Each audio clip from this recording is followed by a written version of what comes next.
한번 같이 제목 읽어봅시다. 시작. 우리가 지금 사도행전을 보고 있는데 사도행전은 바울의 전도 여행 이야기를 우리에게 자세히 들려주고 있습니다. 아시아, 유럽 지역으로 다니면서 바울은 복음의 씨앗을 뿌렸고요. 그 그리스도인들을 또 세우고 교회도 세우는 정말 놀라운 일을 사도 바울이 하게 됩니다. 여러분, 바울이 복음을 이렇게 씨앗을 뿌렸을 때 정말 척박한 땅에 복음의 씨앗이 떨어졌습니다. 바위 틈 그 사이에 있는 흙 속에 여러분 씨앗이 떨어지면 어떻습니까? 빗물을 의지해서 악착같이 뿌리를 뻗고 싹을 돋게 합니다. 바울이 뿌린 씨도 복음의 씨도 이와 같았습니다. 정말 척박한 땅에 복음의 씨가 떨어졌고 또 그 씨앗이 열매를 맺기 시작하고 자라기 시작합니다.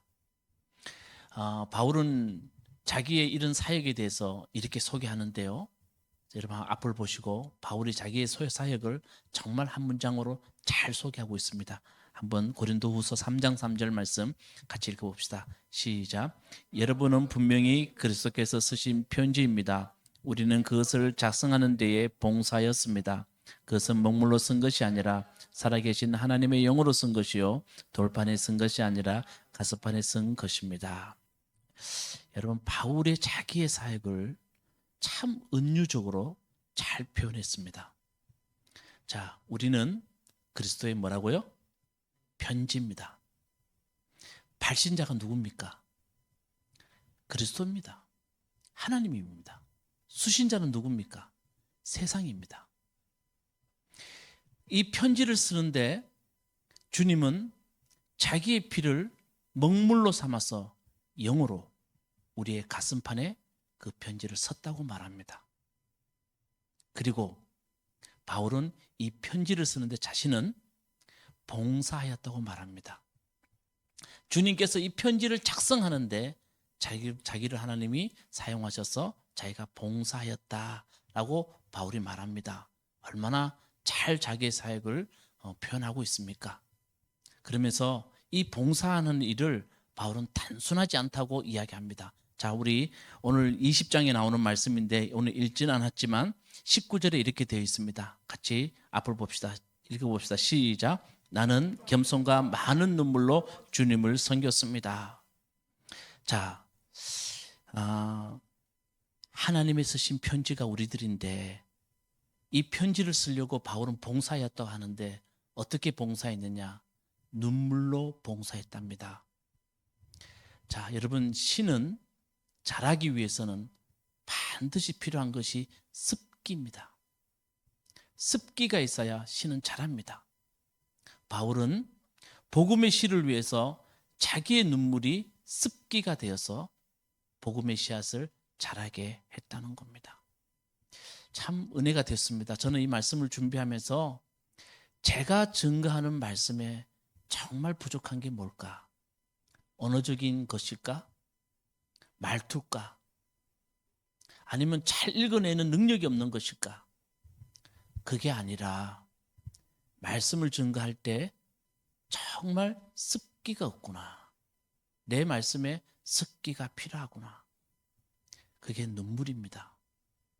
여러분, 이것은 저만 해당되는 말이 아닙니다.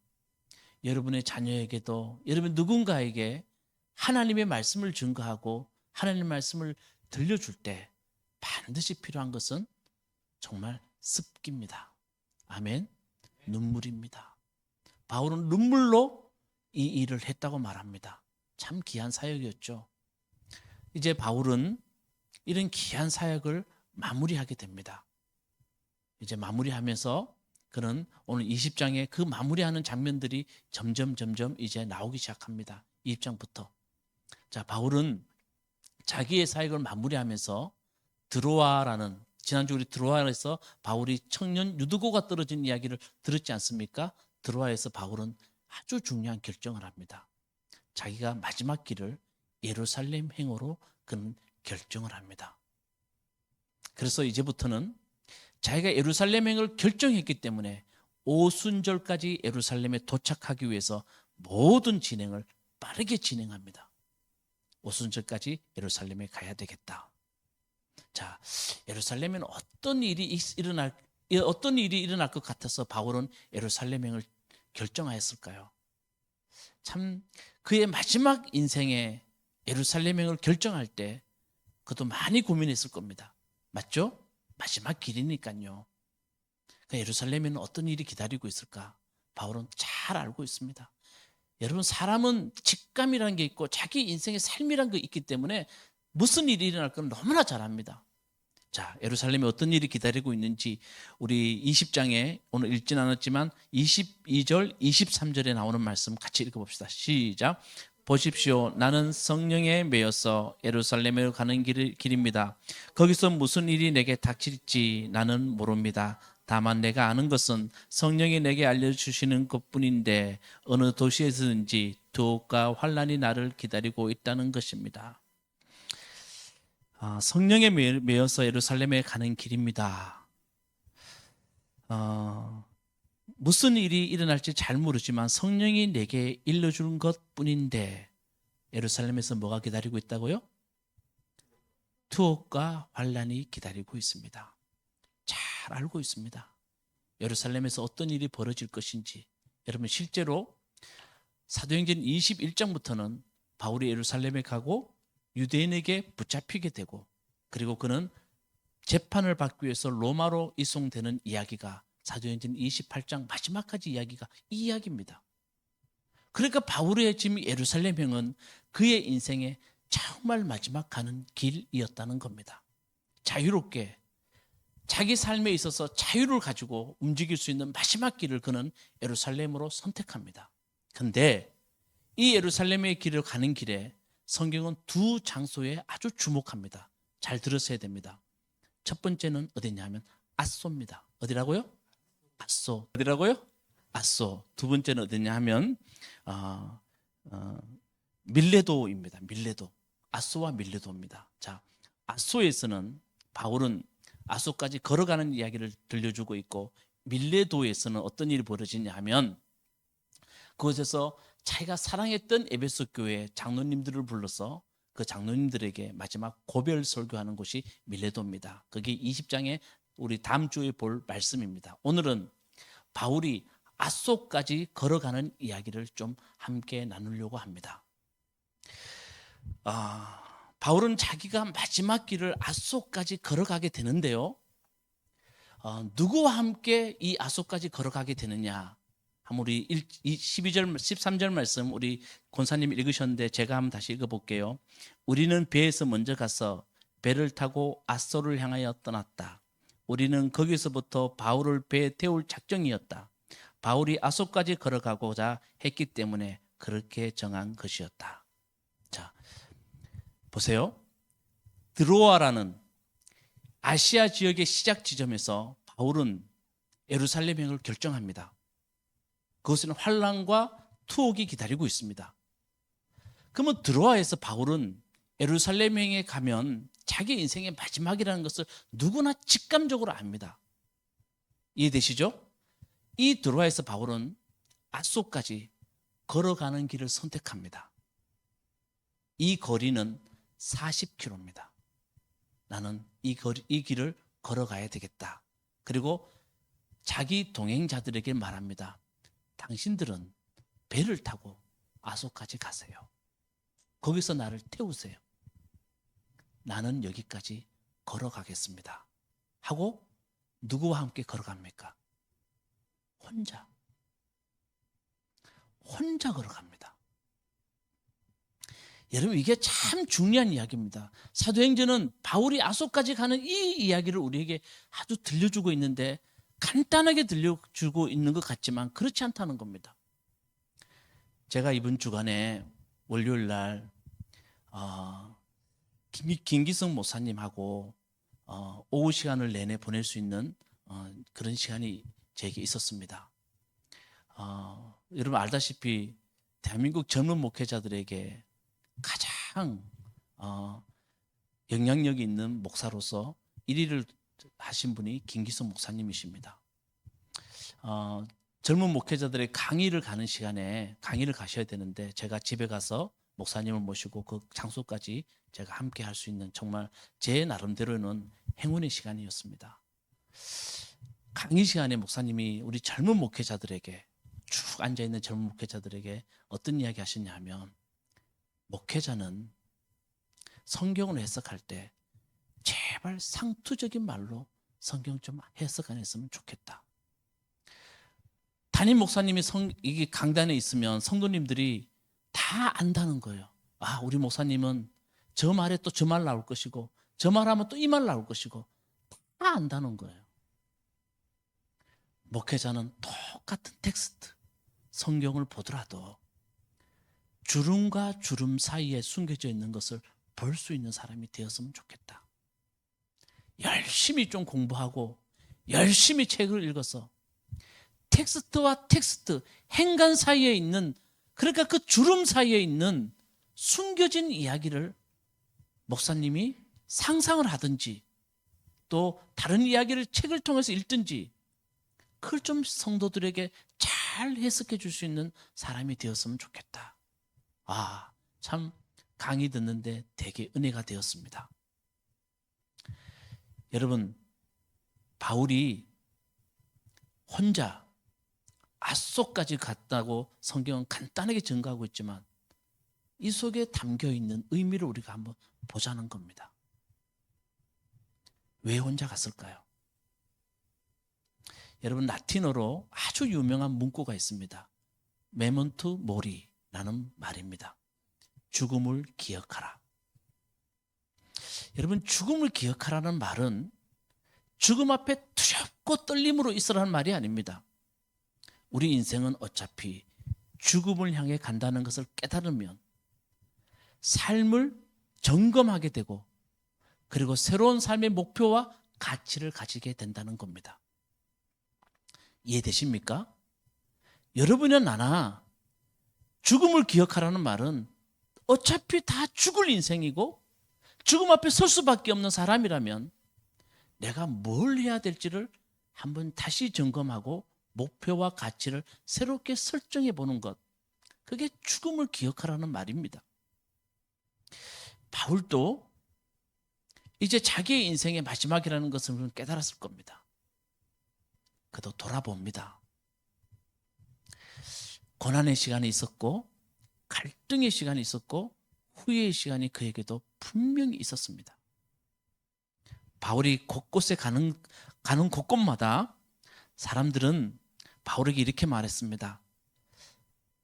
약속을 잘 지키지 않는 사람이다. 육정에 따라 처신한다. 얼굴을 맞이하고 있을 때는 유순하지만 떠나 있을 때는 강경하다.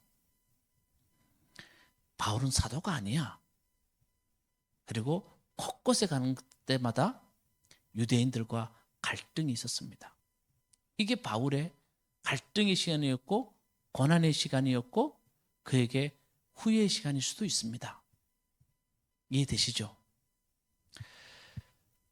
바울은 이 마지막에 자기 혼자 길을 걸어가면서 여러분 무슨 생각했겠습니까?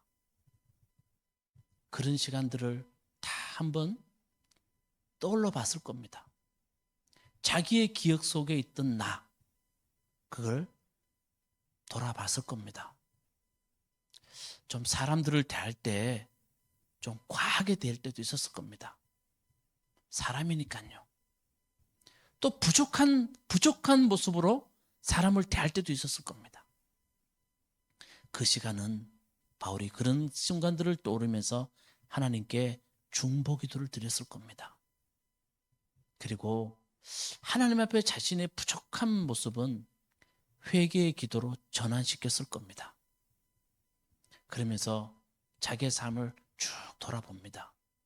제가 여러분들에게 말씀드리고 싶은 것은 자기의 삶을 깊이 돌아보는 것, 그것이 바로 결단의 시간이라는 겁니다. 그것이 바로 나를 새롭게 하는 시간이라는 겁니다. 바울은 예루살렘행을 결정하고 난 뒤에 그의 처음 예루살렘으로 가는 그 시작점에서 그는 혼자 일행들을 먼저 보내고 그 길을 걸어갈 때 그는 인생의 가장 깊은 시간을 보냈을 것이고 그 가장 그 깊은 시간에 그는 자기의 삶을 돌아봤을 것이고 자기의 삶을 돌아본다는 것은 자기를 다시 한번 결단하는 시간이고 자기를 다시 한번 추스리는 시간이라는 겁니다. 그래야 예루살렘에서 일어난 일들을 이겨낼 수 있는 힘이 자기 속에 일어나기 때문입니다. 여러분, 돌아본다는 것은 다른 게 아닙니다.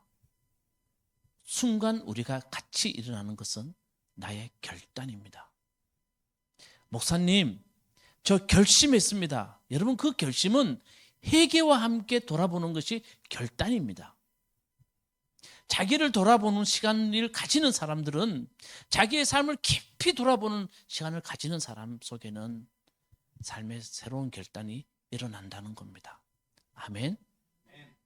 이게 바울이 걸어서 아소까지 시간에 그가 가졌던 시간입니다. 참 중요한 것을 우리에게 들려줍니다.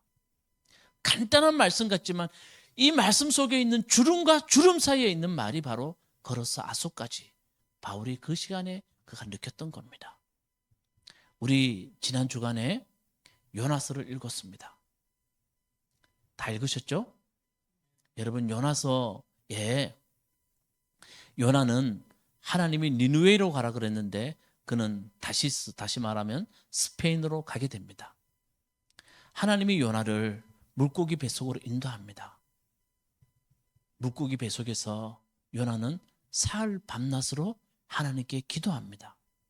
2장에 보니까 요나의 기도가 하나님께 이르렀고 하나님 성전에까지 이르렀다고 말합니다. 여러분, 이 표현은 뭘까요? 요나는 그 시간에 정말 간절하게 기도했다는 말을 이렇게 표현합니다. 철저하게 자신을 돌아보면서 회개했다는 말을 하나님께 이르렀고 하나님의 성전에 이르렀다는 말을 이렇게 표현합니다. 대단한 요나의 정말 기도입니다. 여러분, 이걸 알아보신 분이 한 분 계시는데 누구십니까? 예수님이세요. 바리새파 사람들과 율법학자들이 예수님께 찾아와서 예수님, 우리에게 표징 하나만 딱 보여주세요. 표징 하나만 보여주시면 우리 예수님 당신 선지자로 인정할게요. 그때 예수님 뭐라 그럽니까? 내가 너에게 보여줄 것은 요나의 표징밖에 없다. 예수님이 말씀하세요. 정말 대단한 말씀입니다. 내가 너희에게 보여줄 것은 요나의 표징밖에 없다. 여러분, 요나의 표징의 뜻이 뭔지 아십니까? 따라 봅시다. 죽으면 산다. 예수님이 요나를 빗대어 자신을 말한 겁니다. 예수님도 요나처럼 똑같이 3일 동안에 죽으셨고 그 후에 어떻게 했습니까? 살아나셨습니다. 한번 잘 보십시오. 여러분, 예수님이 이 땅에 오셔서 우리에게 전해주려고 했던 최고의 교훈이 뭡니까? 너 나 믿으면 천국 가. 여러분, 이게 예수님이 우리에게 전해준 최고의 교훈입니까? 예수님이 이 땅에 오셔서 우리에게 주신 최고의 교훈은 우리가 반드시 우리는 기억해야 됩니다. 죽으면 산다는 겁니다. 십자가를 통해서 예수님이 우리에게 보여주신 것은 얘들아, 죽으면 산다. 어떤 일을 만나든 너희가 죽으면 산다. 그걸 요나의 이야기를 통해서 우리 들려줍니다. 어떻게 죽습니까? 여러분, 어떻게 죽어야 진짜 죽는 겁니까? 요나처럼 3일 밤낮 간절하게 자기의 삶을 돌아보는 겁니다. 그리고 자신을 하나님 앞에 내려놓는 겁니다. 그러면 산대요. 아멘. 이게 정말 예수님이 우리에게 주신 가장 중요한 교훈입니다. 회개가 뭡니까? 자신의 삶만 돌아보는 게 아니고 하나님 앞에 나를 세우는 게 회개입니다. 나를 다시 세우는 겁니다. 이게 다짐입니다. 예수님 말씀처럼 죽으면 산다는 말은 우리의 삶을 철저하게 돌아보고 내가 하나님 앞에 내려놓아야 할 부분들을 잘 하나님 앞에 정말 공손하게 정말 하나님 앞에 나를 내려놓고 나를 어떻게 해야 됩니까, 주님? 나 여기서 어떻게 해야 됩니까? 나 지금까지 하나님 잘 못했습니다. 내가 주님 앞에 다 내려놓겠습니다. 어떻게 해야 되겠습니까? 이게 다짐이 되는 겁니다. 이게 바울이 드로아에서 아소까지 걸어가면서 그가 가졌던 시간입니다. 아멘. 참 중요하죠. 저는 이 말씀을 월요일 날 딱 준비해 놓고 야, 그래. 이 순간 제가 어떤 목사님이 말씀을 듣는데 아주 오래전 이야기입니다. 바울이 드로아에서 아소까지 가면서 무슨 생각했을까? 그래서 혼자 드로아에 갔었대요. 그리고 아소까지 40km를 혼자 한번 걸어보셨대요. 그러면서 그때 받았던 하나님의 은혜가 너무 크다고 이야기하는 걸 제가 들은 적이 있습니다. 그렇죠, 여러분. 우리 삶에 누구에게나 실수의 시간이 있습니다. 그렇죠? 후회의 시간이 분명히 있습니다. 갈등의 시간이 있어요. 그리고 정말 돌아보기 싫은 시간들이 있고요. 요나처럼 하나님의 뜻이 무엇인지 알지만 뻔히 알고 있지만 그게 싫어서 다시스로 가는 시간들도 우리 속에 있습니다. 동의하십니까? 다 동의될 겁니다. 저도 마찬가지입니다. 그런데 여러분, 이런 시간들이 우리 속에 있으면 우리는 아소까지의 시간도 우리에게 필요합니다. 그것을 하나님 앞에 깊이 돌아보는 시간, 그리고 나를 다지는 시간이 우리에게 있다는 겁니다. 하나님 앞에 나를 회개하는 시간, 나를 내려놓는 시간, 그리고 그 시간이 바로 하나님 앞에 내가 죽는 시간이고, 그리고 그렇게 하면 하나님 앞에 내가 다시 서는 시간이 다짐의 시간입니다. 우리 모두에게는 그 시간이 필요하다는 겁니다. 바울이 우리에게 들려줍니다. 그 시간이 있을 때 그 다음 시간에 일어날 환난과 박해를 나는 이길 수 있다고. 거기에 내가 넘어지지 않는다고. 가만히 생각해 보면 저도 그렇습니다. 작은 환난이나 작은 시련에 자꾸 넘어지는 것은 나를 돌아보지 않았기 때문입니다. 내가 어떤 사람인지 내가 돌아보지 않았기 때문입니다. 그걸 자세히 돌아보면 우리는 그 다음 일어난 일도 주님 앞에 돌아보면 그 다음에 나를 일어날 일도 우리가 충분히 이길 능력을 하나님이 주실 줄로 믿습니다. 저는 마지막으로 저한테 복음과 같은 이야기를 들려주신 분이 계십니다. 어떤 일이 일어나면 항상 뜻인가 능인가 때인가를 생각하라. 이분은 이렇게 말합니다. 나는 이렇게 물었습니다. 그토록 애써온 일들이 안 될 때, 그렇게 의로운 일들이 잘 안 될 때 나는 이렇게 물었습니다 하면서 자기는 쓰라린 아픔 가운데 늘 이렇게 물었대요. 하나님 뜻입니까? 하나님 능입니까? 하나님 때입니까? 저는 이 글을 읽는 순간에 저한테 복음이었어요. 정말 기쁜 소식이었어요. 왜냐하면 저도 어떤 일 할 때 뜻입니까? 하나님, 내가 뜻이 아닌데 이 길을 가고 있는 건 아닙니까? 그러면서 다시 하나님 뜻을 묻는 시간, 이게 자기 반성의 시간이에요. 능인가? 하나님, 이게 이루어지지 않을 때 내가 철저하게 하나님 앞에 정신을 가다듬지 않고 공부하지 않고 최선을 다하지 못했기 때문에 이 일이 안 되는 일이 아닙니까? 물어보고 다시 나를 새롭게 하고, 그리고 때인가, 하나님 때도 아닌데 자꾸 내가 내 뜻대로 움직이고 욕심대로 되려고 하는 것이 내 속에 있지는 않습니까? 묻는다는 거죠. 여러분, 저는 우리 스스로가 늘 이런 질문을 좀 했으면 좋겠습니다. 한번 따라 봅시다. 뜻인가? 능인가? 때인가? 꼭 한번 질문해 보세요. 저는 아속까지의 시간 속에, 우리 삶의 아속까지의 시간에, 나를 반성하는 시간에 항상 요 세 가지 질문을 해봤으면 좋겠어요. 그러면 우리가 새롭게 될 줄로 믿습니다.